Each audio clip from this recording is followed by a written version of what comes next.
Сәлеметсіздер ме, көрермен, сіздермен бірге сөз түзер айдары. Мына сөйлемге назар салыңызшы. Биылғы жылы елімізде бірнеше маңызды реформалар жүзеге асырылды.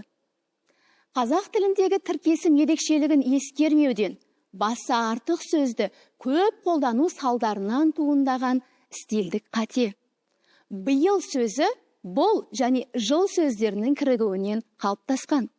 Сондықтан оған тағы да жыл сөзін тіркестіру плеоназм, яғни сөйлеуде немесе мәтінде мағынасы жағынан артық немесе қайталанып тұрған сөздер мен сөз тіркестерін қолдануды тудырып тұр.